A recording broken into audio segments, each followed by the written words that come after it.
Kelly, into the hat for the quarter-finals. Can we just get your initial reaction in that 90 minutes? Glad to be in the hat. Not our best performance. I think for half an hour we were excellent.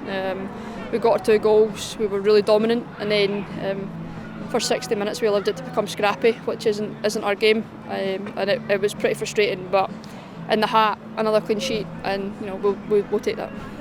Well, as you say, had a great kind of first start to the game, but then obviously it dipped a bit in the second half. What do you kind of put that down to, and what can you take from that moving on in this knockout competition?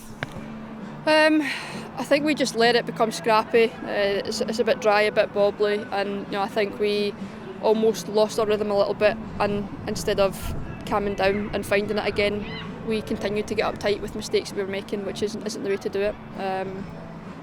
But we'll learn from that. We'll get better. We maybe need to be a bit more mature in the circumstances. If the pitch isn't the best, then find another way to play.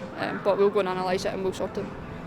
Obviously, on a more kind of positive note now, the club record of the kind of continuous clean sheets has been carried on.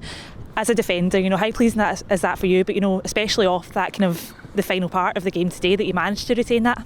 I think it's great. 7 clean sheets in a row. But I just said already that as much as it's the defenders that are keeping the clean sheets, I think our attackers actually have to take some praise here, because they're the ones that we train against every day. They're the ones that are getting us ready. When we do our battles in training, it's our attackers who you can see playing with great flair and scoring plenty of goals. That's who we've got to defend against in training every day. So as much as, yes, it might be the back 4, 5 or 6, whatever you want to call it, on a Sunday, we're prepared and ready to defend well, because we have to defend well at training, or our attackers do to us what they do on a Sunday. Well, you're obviously now going straight into Scotland duty. Massive week for the country. Can you just put any words like what this week would mean to you personally, knowing the fact you've got a World Cup playoff at Hampden coming up? I still can't really get my head around it, to be honest. I've obviously been involved in a couple of squads now, but they've all been away from home. So the fact that it's at Hampden is huge for me. It's my first experience of an international game at Hampden, and obviously there's the World Cup at stake, which I think is just so exciting personally, but for the country as well.